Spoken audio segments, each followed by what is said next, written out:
Baik, Alhamdulillah. Assalamualaikum warahmatullahi wabarakatuh. Sahabat AIS Waalaikumsalam warahmatullahi 3665, wabarakatuh. Alhamdulillah hari ini, walaupun yang japri ke Bapak tadi pagi itu beberapa kawan-kawan, 4 orang yang sudah membuat yayasan. Tetapi karena yang bersangkutan musyawarah dulu dari Lampung Utara, kita syukuri aja. Hari ini, Alhamdulillah saya hadir, sahabat saya, Ibu Rizda. Yang pada saat itu saya ingat gitu, karena untuk diri saya suka ada kalimat yang tidak mungkin menjadi mungkin karena ridhonya. Jadi saat itu ada sebuah momen di mana 6.000 orang berangkat dari Bandung ke itu, dari Kedupan. Itu pertama Bapak mengenal dunia menyenangkan orang lain, kita ikut senang. Sampai bisa bawa ke Lampung, sampai bisa bawa dosen-dosen ke Singapura. Alhamdulillah ketemu Rizda yang kalau istilah Bapak punya keasikan bermain menyenangkan orang lain, tapi ada kesenangan yang serupa di mana bisa mengoptimalkan dirinya dengan masyarakat setempat, dengan lingkungannya. Ayo kita sharing kawan-kawan. Sambil menunggu kawan-kawan yang lain, kita berdoa dulu sejenak untuk sahabat-sahabat kita, untuk kita juga ya, supaya diberikan kesehatan. Dan masa pandemi ini unik gitu. Banyak usaha yang semakin jatuh, tapi Bapak melihat juga ada yang semakin hebat. Baik, kita akan berbincang-bincang lebih mendalam, tapi kita berdoa sejenak dengan keyakinan dan agamanya masing-masing. Berdoa mulai. Berdoa selesai. Baik, untuk saya sebenarnya belajar juga, saya nggak malu. Belajar karena saya sebetulnya ingin sahabat saya jadi co-host, jadi bisa menampilkan film, menampilkan paparannya atau ceritanya, tapi kita mengalir aja deh. Masa lalu ada yang disebut strategi pensir, ada yang 5W1H. Tapi masa kini kita bertanya aja. Bertanyanya sederhana. Dimulai dari kapan Rizda punya keasikan lepas dari komunitasnya, ya, atau lepas dari disiplin ilmunya, atau Bapak yang salah bertanya, tiba-tiba asik di dunia nyata, bukan hanya menghidupi masyarakat setempat, tapi bagaimana dari jauh bisa datang ke Sukabumi. Silahkan Rizda bercerita Ya, sambil nunggu kawan-kawan lain. ya. Bapak, tapi itu ada yang WA Pak di grup nanyain, Bang Nizam nanyain malam ini bukan katanya. Ya, silahkan terus Bapak nanti mau jawab ya, nggak langsung masuk gitu aja. Boleh. Ya. Iya, terima kasih Pak Asep. Senang ya bisa ketemu lagi meskipun lewat jauh ini. Kita dalam kondisi pandemi, silaturahmi juga dibatasi ya Pak ya. Tapi alhamdulillah Bapak punya inisiatif untuk bikin acara semacam ini di Zoom. Kalau tadi pertanyaannya sejak kapan? Jadi sebenarnya sebelum Rida di Kemensos memang sudah aktif di pariwisata, Pak. Jadi ceritanya 2009 itu Rida masih kuliah semester akhir. Kemudian masuklah organisasi komunitas pariwisata ke kampus, namanya Himpunan Pariwisata Indonesia atau HPI gitu. Nah, waktu itu ada rekrutmen untuk menjadi tour guide gitu. Jadi mulai ditambah juga kalau dulu kan waktu kecil punya diary gitu ya Pak ya. Jadi di buku diary itu selalu Rida tuh cita-citanya nggak kayak orang yang pengen apa. Rida tuh selalu cita-citanya pengen keliling dunia gitu. Jadi ternyata ucapan adalah doa mungkin ya. Dari situ malah menjadi motivasi untuk bisa keliling dunia gitu. Salah satunya ya saya pikir mungkin jalannya adalah dengan pariwisata. Oke, selamat datang dulu nih Bung Nijam udah gabung. Tapi ada yang menarik ya, nanti Bung Nijam juga boleh bertanya dan boleh dihidupkan kameranya. Yang menariknya tadi apa hubungan dunia kuliah dengan hubungan HPI? Kuliahnya sama nggak dengan identik nggak dengan dunia HPI? Beda Pak. Jadi Robi.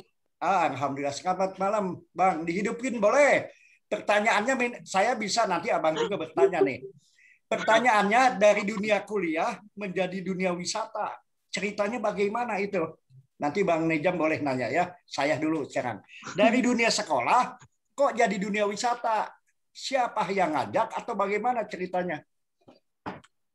Jadi gini Pak, saya kuliah background-nya sarjana ilmu politik Pak. Jadi Waduh. karena FISIP kan, di FISIP gitu. Jadi kuliahnya sih di sarjana, bahkan gelar juga sarjana ilmu politik kan.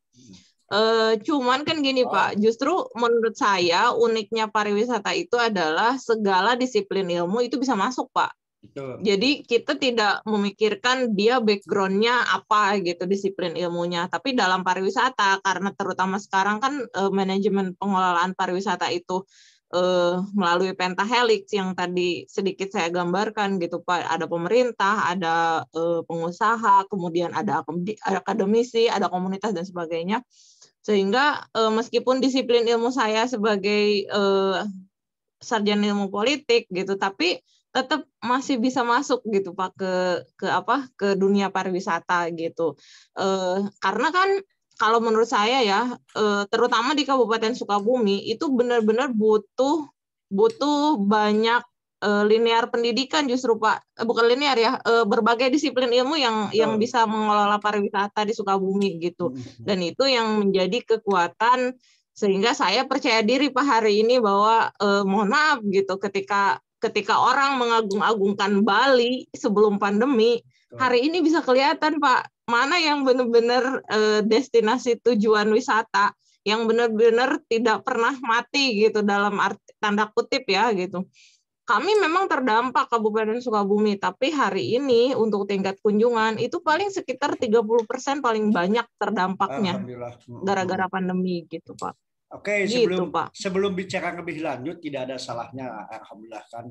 Saya kalau ingat Bung Nijam itu ada kalimat pemangku adat tidak apa-apa tapi menjadi siapa dan amat dipercaya oleh kawan-kawan di Lampung Utara ya. Bung Nijam boleh kalau mau bertanya ya. Kalau mau bertanya kita hari ini kembali ke semangat Kartini ya, di mana ibu-ibu itu dalam tanda kutip sebuah penyimpangan bagi yang tidak paham. Sarjananya A, seperti Bapak kan sarjana hukum, kok jadi main di dunia menyenangkan orang lain. Bawa dosen ke Bali, bawa ada 1.000 orang ke Dupang. Akhirnya kontak dengan mengapa dan kenapa. Nah, Bung Nijam kalau mau berpendapat atau mau bertanya silahkan, Bung Nijam.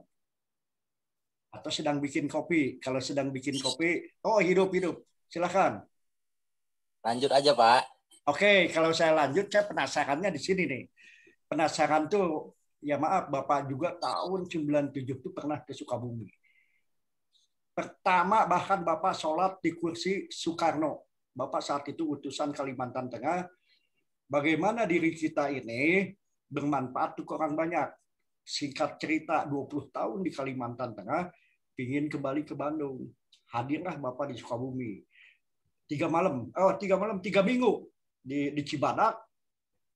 Nah, di situ sudah ada kenikmatan alam Sukabumi itu luar biasa sebetulnya.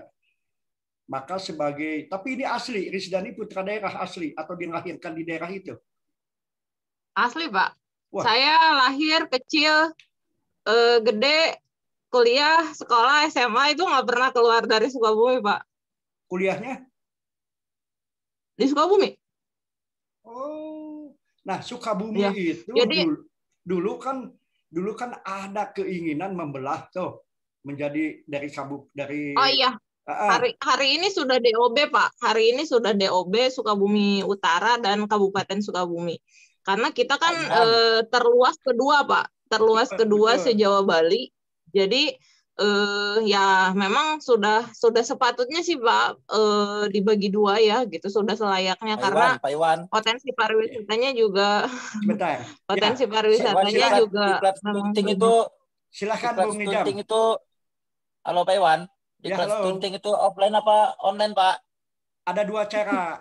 Offline-nya tanpa fasilitator itu 10 hari ya. Nah, sesudah itu baru tatap muka seperti ini 4 hari. Kalau Bung Nijam ikut, saya juga tidak paham nih. Bung Nijam akan bergabung dengan siapa? Karena fasilitatornya satu nanti. Jadi kalau 2021 tetap di tempat. Bentuknya ya kayak seperti ini. Tidak ada yang datang ke Bandung. Bung Nijam jadi peserta juga? Iya, kayaknya Pak. Tim huru hara, Pak. Alhamdulillah. Jadi bentuknya tahun 2021 bentuknya yang offline-nya adalah belajar mandiri di depan komputer, tidak berbentuk ada Zoom seperti ini. Nah, sekaligus informasi untuk sahabat-sahabat saya, alhamdulillah, dan memang jumlahnya 13 kelas, di mana satu kelasnya 40. Untuk kawan-kawan Lampung banyak, Pak. Ya, untuk kawan-kawan Lampung Utara saya sudah punya data siapa yang akan tidak diberangkatkan, sebetulnya tetap diam di rumah. Bung Desianto udah kirim namanya. Untuk kawan-kawan lain banyak, tapi Sukabumi saya gelap malahan. Siapa sebetulnya yang diutus ya? Baik, saya lanjut. Aku nggak ikut, Pak. Atau Bung Nijam mau bertanya ke Ibu Risda, boleh? Silakan. Kita bergantian aja bertanyanya. Jadi boleh Risda nanya ke Bapak juga. FGD itu kan fokus group study. Walaupun Hari Kartini masih lama, tiba-tiba Bapak tuh ingin gitu menghadirkan 4 orang di Lampung, sudah kirim dan sudah membentuk yayasan. Tapi katanya nggak enak, Pak, saya mau musyawarah. Bang Nizam ingat tempat ini nggak? Nah, kita langsung nih. Tuh, saya belum bisa menjadikan host. Jadi Risda silahkan mengkomunikasikan apa yang ada di silahkan. Wah, mantap tuh. Pantainya silahkan. Ya, ini lanjut. Ini namanya Puncak Dharma, Pak. Jadi masuk dalam kawasan Geopark Ciletuh Pelabuhan Ratu. Jadi ini sebagai salah satu ikonnya Geopark Ciletuh Pelabuhan Ratu karena ini menunjukkan Teluk Ciletuh. Jadi sebenarnya yang uniknya di sini itu adalah kalau Bapak bisa lihat di sini ada pulau kecil itu namanya Pulau Kunti. Pulau Kunti kenapa dinamakan Kunti? Dalam bahasa Jawa itu kan Dewi Kunti itu kan ibunya dari para dewa ya gitu. Nah, kenapa diartikan seperti itu? Itu adalah merupakan sebuah geometologi, Pak. Karena menunjukkan tentang proses geologi yang sangat luar biasa, Pak. Jadi daratan pertama di Pulau Jawa itu ini, Pak, menurut para ahli geologi. Ya. Gitu, berawal di Pulau Kunti itu. Terbentuknya pertama daratan di Pulau Jawa ada di kawasan Geopark Ciletuh Pelabuhan Ratu. Itu yang juga Bapak menjadi... ini Bapak kan tiba-tiba katakanlah, bukan hanya Bapak ya, teman-teman lain ingin ke sana. Itu dari Pelabuhan Ratu itu memakai apa? Dan ada nggak jurusan bis atau memang harus diadvokasi oleh HPI supaya bisa nyampe sana? Jadi untuk transportasi memang baru sampai ke Pelabuhan Ratu ya Pak ya. Jadi betul. Dari Pelabuhan Ratu ke sana sih sebenarnya udah ada itu ELF Pak. Jadi ada angkutan masyarakat juga sih Pak. Cuman untuk yang jalur yang sini memang butuh kendaraan khusus sih Pak. Berarti di lokasi tadi tidak ada tempat nginap ya? Masih ada murni? Pak, ada. Ada Pak, banyak udah mulai banyak. Sudah mulai banyak. Nah, ya, karena kami sudah ditetapkan 2018 tuh jadi Geopark Internasional atau UNESCO Global Geopark Pak. Jadi masuk dalam jejaring UNESCO. Geoparknya UNESCO tahun 2018. Jadi sudah mulai terlihat kok Pak pertumbuhan ekonomi, kemudian pertumbuhan wilayahnya juga udah kelihatan. Tapi ada nggak masyarakat setempat atau dunia usaha setempat bersinergi dengan Jakarta atau Bapak bertanyanya lebih teknis misalnya.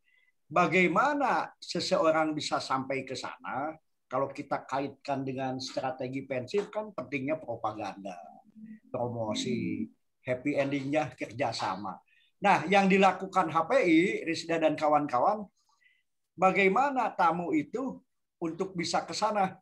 Komitmennya dengan siapa? Dengan Jakarta atau sudah dengan Malaysia? Bahkan Singapura. Sudah ada nggak pengembangan jaringan? Kalau gini Pak, karena kita sudah masuk dalam kawasan UGG atau UNESCO Global Geopark, jadi sebenarnya seluruh yang ada geoparknya di dunia itu semua kita masuk dalam jejaring promosi mereka. tapi ada beberapa juga yang melakukan kerjasama secara intens dengan geoparknya kita. Salah satunya geopark yang di Jepang, Izu Peninsula. Waktu itu saya juga 2017 pernah ke sana juga, Pak, sebagai bentuk kerjasama dengan Jepang. Terus kemudian juga Langkawi di Malaysia gitu. Jadi sudah juga kerjasama dengan kami. Nah, kalau misalkan tadi pertanyaannya untuk daerah Jakarta dan sebagainya, saya pikir juga ini kan kemarin juga 5 April kita melakukan FGD dengan Menteri Pariwisata, Pak. Itu juga sebagai bukti komitmen bahwa ingin menjadikan Ciletuh ini sebagai daerah kawasan destinasi super prioritas ya di Indonesia. Karena sekarang kan sudah masuk kawasan UGG itu dan akan melakukan revalidasi. Sudah berkelas dunia lah, tapi berkelas dunia hanya saja kan dalam penataan dan pengelolaan itu kan masih butuh banyak banget sentuhan gitu, Pak. Sehingga kami di sini sebagai saya juga termasuk dari geopartner dengan badan pengelola terus-terusan sih, Pak, mengadakan kerjasama. Jadi dari sisi travelnya juga saya sering bawa tamu dari kementerian-kementerian kok, Pak. Kita udah mulai kayak Kementerian Perindustrian, terus Mahkamah Agung, terus dari kemarin terakhir kemaritiman itu juga sama pertanian kalau nggak salah terakhir sering juga kok, Pak. Udah mulai ini. Tinggal nanti Bapak datang ke Sukabumi, ke Ciletuh. Menarik. Tapi memang Bapak ingin memperdalam, kebetulan beberapa jam yang lalu Bapak kalimat geopark itu kan intinya apa? Taman yang terbentuk, atau nanti tolong dikonfirmasi apakah geopark itu. Kalau beberapa jam yang lalu Bapak tuh masuk di kawasan Bandung Barat, ada guha-guha, bahkan dengan adanya bendungan ada tuh batu-batuan yang terbentuk ribuan tahun. Maka singkat cerita kalau Bapak tuh menganggap itu kekuatan Allah tuh luar biasa membentuk alam.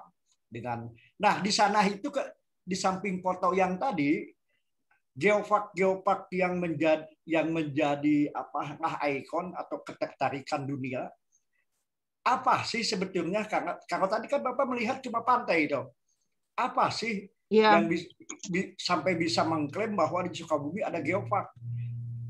Terjadinya bagaimana? Jadi, mungkin bisa sedikit info ya. Ya, jadi gini Pak. Sekilas dulu saya ceritain ya, namanya geopark itu kan kalau orang awam sih bilangnya taman bumi gitu ya, Pak ya. Betul. Tapi sebenarnya secara harfiahnya menurut UNESCO, geopark itu adalah sebuah kawasan yang memiliki 3 unsur, Pak. Di dalamnya harus ada unsur geologi, keanekaragaman geologi, keanekaragaman biologi, dan keanekaragaman budaya. Nah, di mana di dalamnya juga terdapat sustainable tourism, jadi dan conservation. Jadi di sana harus terdapat pariwisata ya, pembangunan berkelanjutan dan konservasi. Untuk geopark Ciletuh itu sendiri karena harus memiliki 3 unsur tadi Pak, geopark itu salah satunya adalah keanekaragaman geologi. Tentu saja di Ciletuh itu banyak banget Pak hal-hal yang tidak didapati di tempat lain. Kalau misalkan Bapak tadi lihat foto yang menurut Bapak kan hanya sebatas pantai saja ya Pak ya. Betul. Padahal sebenarnya itu bukan hanya pantai Pak. Jadi di sini ini saya liatin nih Panenjoan. Jadi saya liatin Panenjoan. Jadi Panenjoan itu adalah sebuah mega amphitheater nih Pak.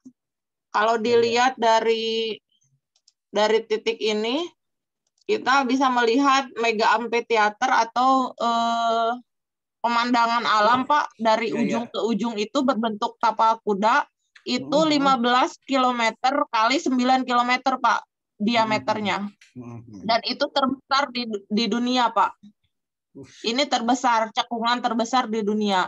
Kemudian juga kami juga punya batu punggung naga, Pak. Nah, ini batuan yang tadi ini juga hasil batuan yang terbentuk 65 juta tahun yang lalu, Pak, menurut ahli geologi. Betul. Kemudian juga kami juga punya namanya geyser Cisolok, Pak.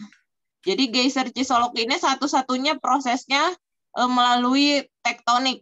itu ada di kami. Jadi di Indonesia ini hanya ada satu, Pak. Geyser ini di Indonesia hanya satu, proses geologinya. Adapun di Jambi itu dia sama, Pak. Jadi kalau Bapak misalkan pernah lihat Sariater, itu kan mereka mengalir, Pak. Nah, kalau ini dia menyembur ke atas. Dan ini tanpa waktu, Pak. Ini menurut proses geologinya melalui tektonik atau energi panas bumi. Sementara yang di Jambi itu adalah vulkanik atau dari gunung api. Nah, ini hanya ada 2 di dunia, di Indonesia dan di Brazil. Nah, itu juga salah satu yang menjadikan kenapa Ciletuh Pelabuhan Ratu dijadikan sebuah kawasan geopark, Pak. Gitu. Jadi kalau tadi geologinya itu, sementara biologinya kami juga punya banyak keistimewaan, Pak, punya keanekaragaman biologi atau keanekaragaman hayati, juga keanekaragaman culture, Pak, atau budaya. Jadi itu yang membuat kami dijadikan sebagai kawasan geopark internasional atau UNESCO Global Geopark, Pak. Oke, berarti Begitu. alhamdulillah Bapak sendiri yang memang pernah membawa puluhan bis ke sana, belum menyentuh ke sana, karena dulu kita bawa Kumdang, kita juga nginep di sana, fokusnya hanya ke air itu ya, yang pakai perahu itu. Nah, pertanyaan yang lebih teknis mungkin dari Bapak menarik ini, paling tidak untuk kawan-kawan di Asita atau yang menggeluti dunia sejarah, dunia batu sampai dunia wisata.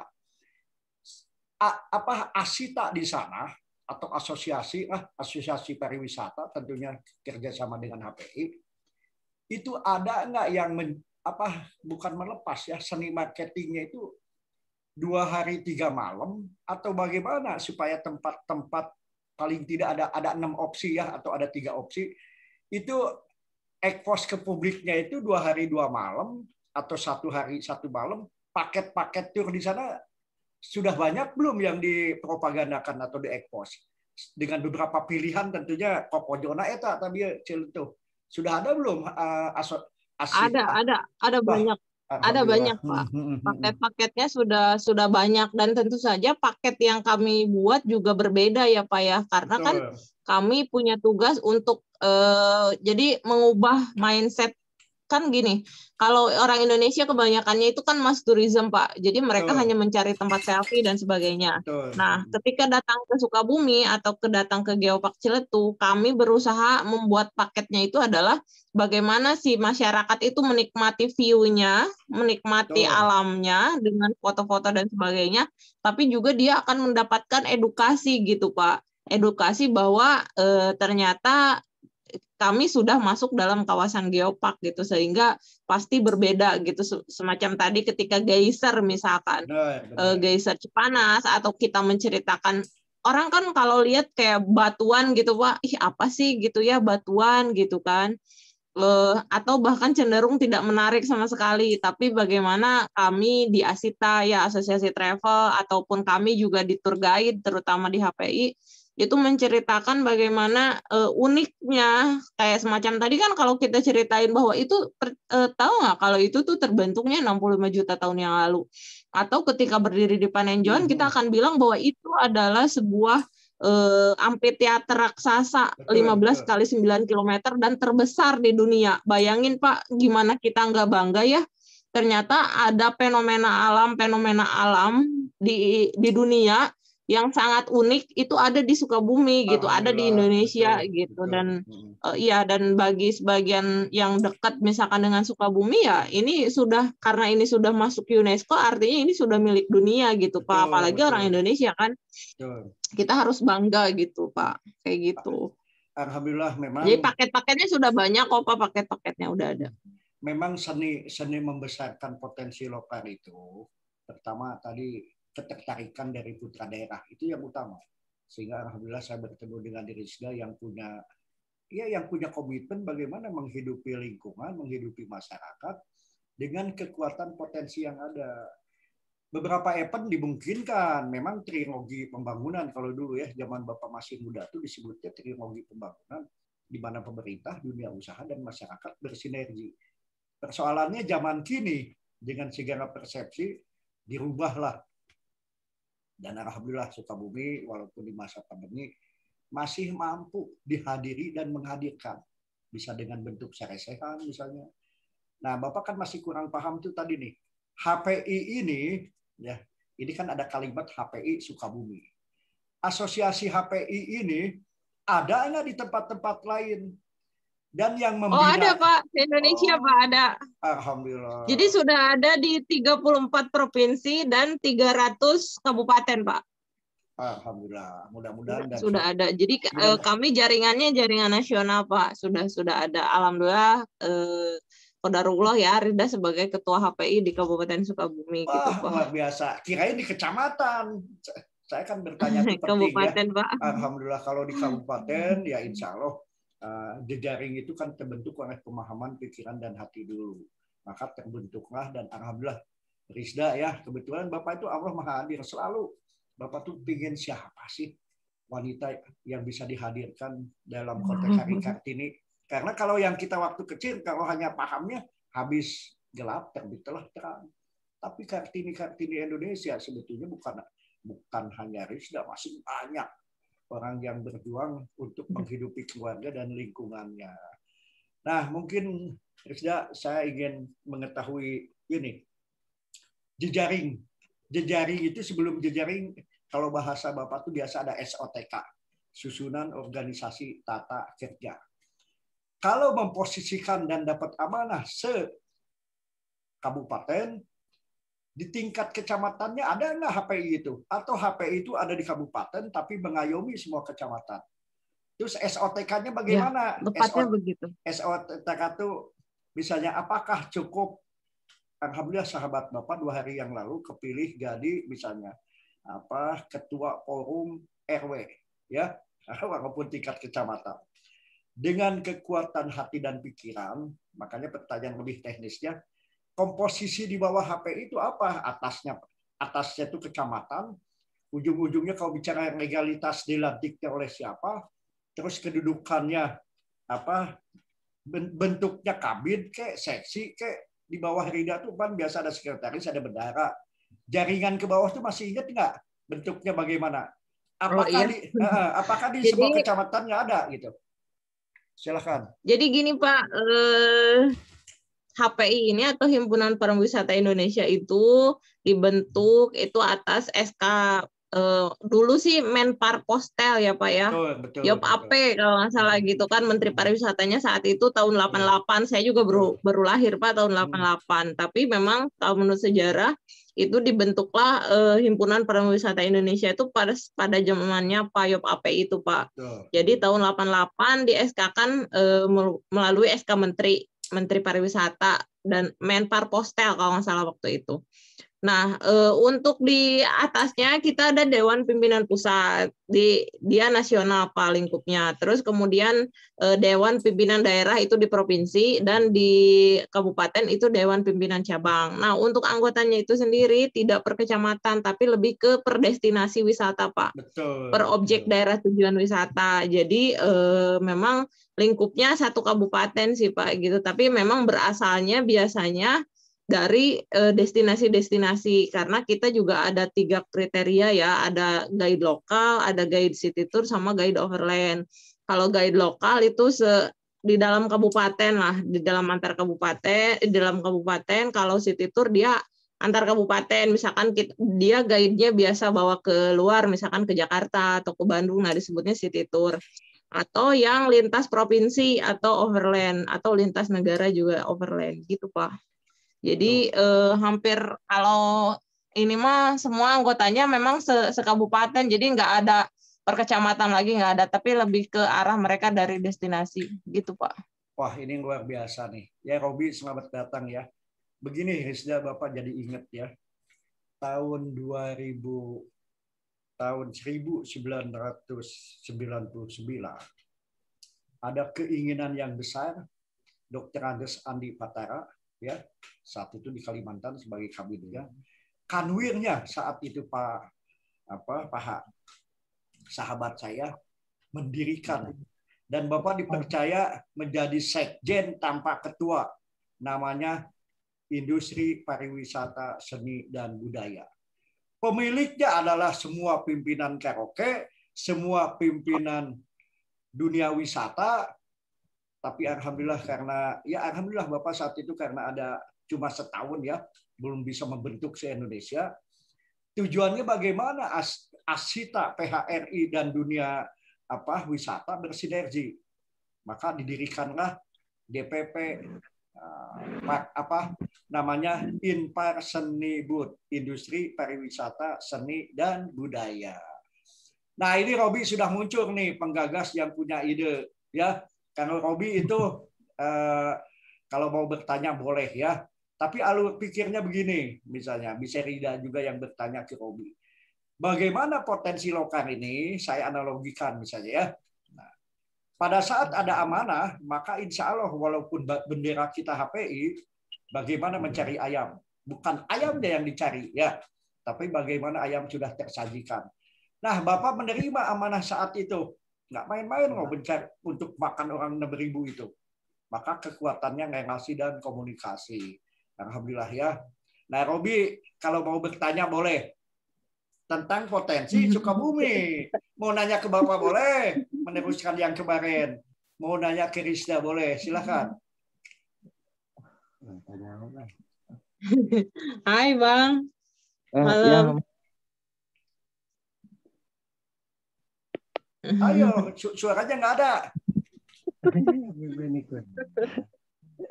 Ya deh, cerita dulu aja.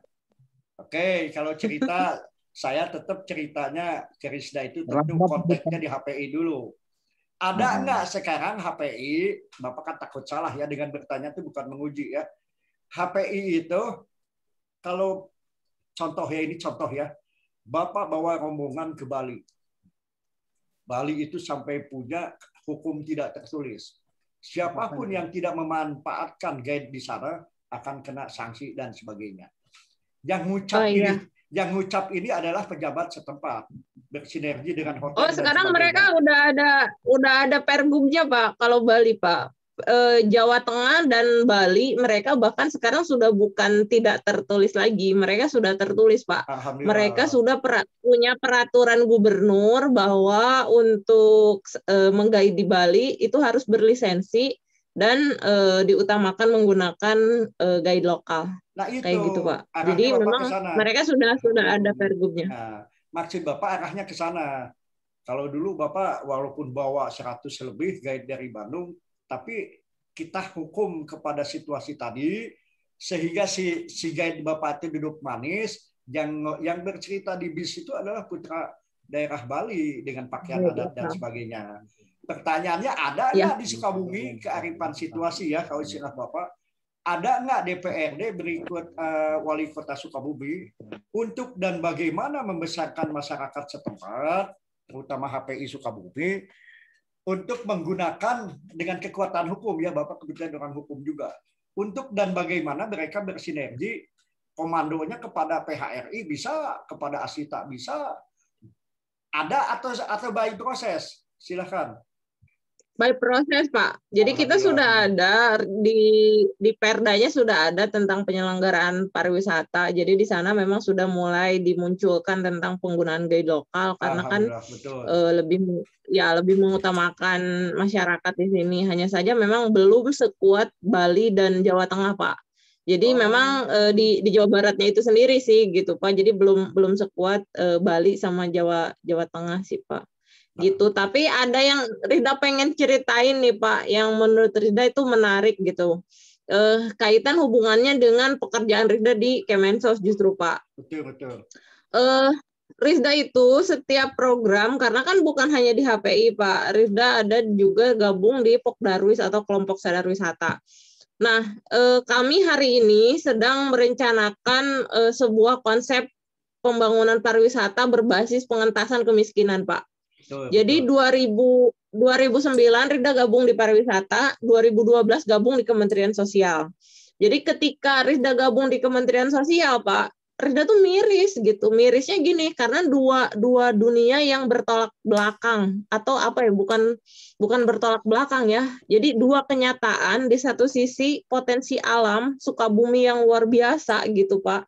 Tapi di sisi lain juga tingkat kemiskinannya masyarakatnya itu juga masih tinggi gitu Pak. Nah, apa ya? Jadi Rida ikut menjadi salah seorang yang mendorong bagaimana yang terdapat dalam basis kemiskinan itu, kalau dulu kan rumah tangga sangat miskin ya Pak ya di PKH, itu menjadi bagian dari pembangunan pariwisata Pak. Jadi 2012 Rida masuk Kemensos, bahkan 2000 berapa ya Rida? 2016 atau 2017 salah satu kampung di desa dampingan Rida di PKH itu menjadi kampung pro iklim Pak, mendapatkan penghargaan ketiga dari Kementerian Lingkungan Hidup. Itu yang menggerakkan adalah ibu-ibu PKH, Pak. Nah, itu berawal dari pariwisata sebenarnya, karena basically Rida tetap di pariwisata gitu, Pak. Nah, satu sisi juga Rida punya pekerjaan di Kemensos gitu. Jadi Rida tuh banyak banget program pariwisata yang disinergiskan dengan program PKH, karena menurut Rida ibu-ibu itu punya the power of mama gitu sebenarnya Pak. Jadi kalau misalkan dimanfaatin, bukan dimanfaatin dalam arti negatif ya Pak ya, tapi bagaimana diberdayakan. Nah, hari ini pun mudah-mudahan Bapak juga nanti bisa kasih doa, kasih motivasi, kasih dukungan ke Rida. Kami sedang ada program yaitu pembangunan pariwisata berbasis pengentasan kemiskinan. Jadi kami ingin sekarang real gitu Pak indikatornya. Salah satunya adalah daerah-daerah misalnya kayak dampingan Rida. Itu kan ada nih rumah tangga sangat miskinnya. Nah, kita akan berdayakan itu gitu, mulai dari penghasil UMKM dan sebagainya. Nah, kita akan mulai berdayakan itu. Nah, ini itu yang Pak. Jadi yang menariknya begini. Nanti saya kasih testimoni ya. Bapak itu masa lalu punya pengalaman yang sama. Kok orang sosial jadi eksis di dunia budaya dan pariwisata.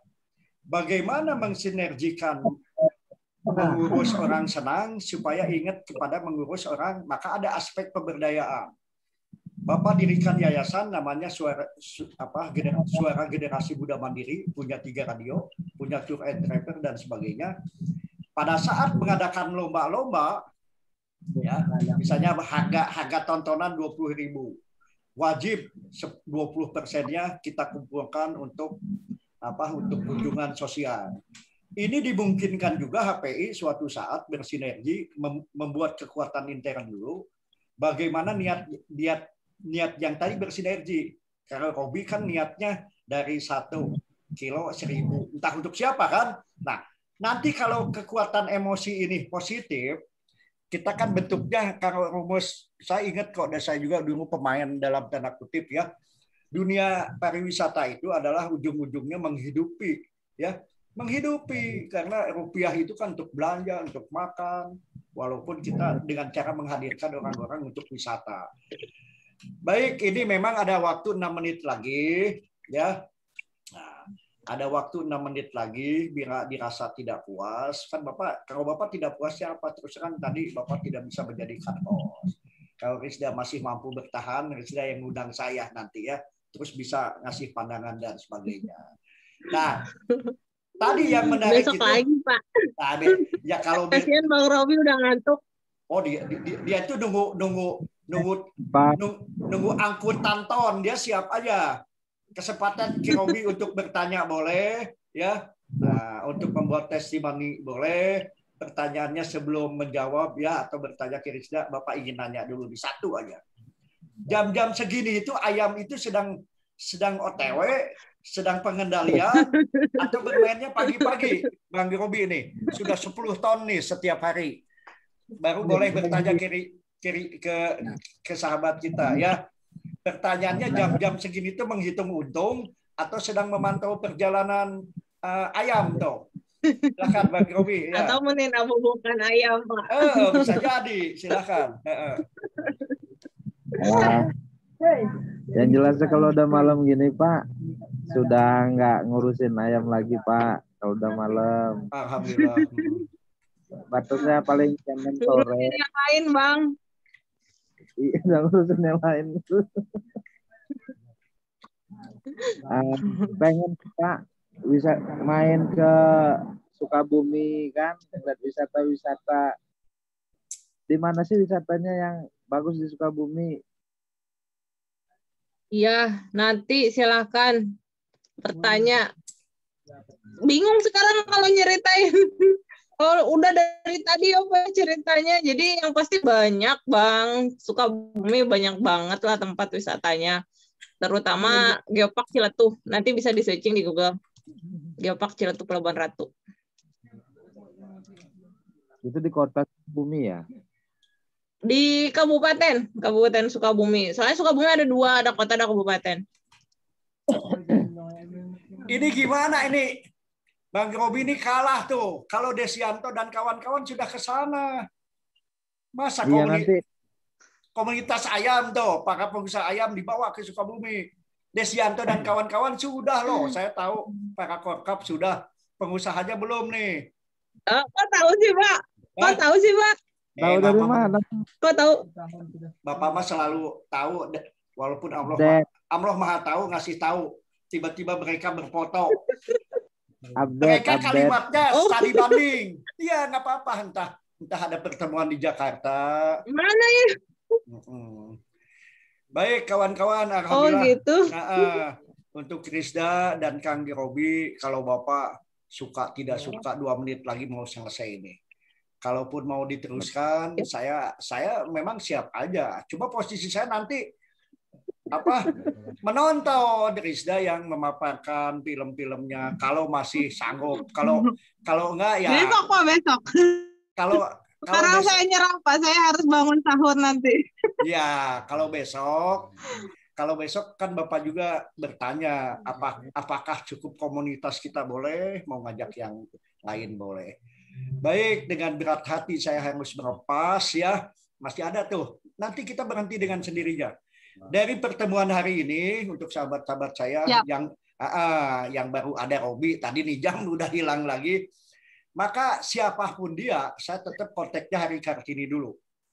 Tapi bagaimana para bapak-bapak ini, termasuk saya, kalau nonton aja yang kemarin, suka tidak suka saya teringat kakek. Ya, nenek saya itu bawa 8 orang pada saat Bandung Lautan Api.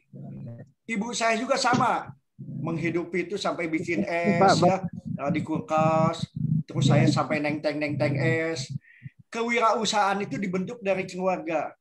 Maka alhamdulillah kalau bicara akademisnya sepintas tidak mendukung. Oh tidak, tetap mendukung. Walaupun dunia entertainment bermain, dunia wisata bermain, dunia memanusiakan bermain, tapi saya doakan kita semua sehat. Terima kasih banyak ini. Risda jangan sungkan ya, tiba-tiba mau bergabung lagi atau mau ngajak saya boleh. Walaupun Bapak hanya saat ini hanya ngasih kontribusi pemikiran aja, belum bisa di alam nyata ya. Suatu saat mudah-mudahan ketemu, kita bisa berbagi. Siap Pak, siap. Kuatkan aja strategi pensiun. Baik, terima kasih. Ya, Robi kalau mau.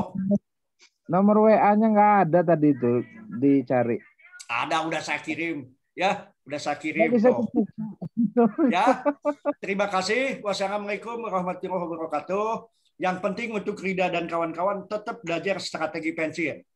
Yang tidak mungkin menjadi mungkin, ada 5W, 1H. Ada edisi 1 dan di-subscribe tuh. Rida belum, tuh Robi sudah. Robi aja belum. Yang sudah hanya Desianto. Belum di-subscribe Siapa nanti di-share Pak, di-share YouTube-nya di-share. Iya, jangan di-subscribe-nya di WA ngasih jempol aja, bukan dimana, gitu. Pak? Udah di grup. Bukan, ada di YouTube. Coba ngasih jempol di WA yang akan bertambah. Enggak, YouTube-nya yang mana, Pak? Saya kirim sekarang channel ya. YouTube-nya yang mana, Pak? Nanti aku subscribe. Ais 3665. Ais 3665. Pasti itu ada nama saya.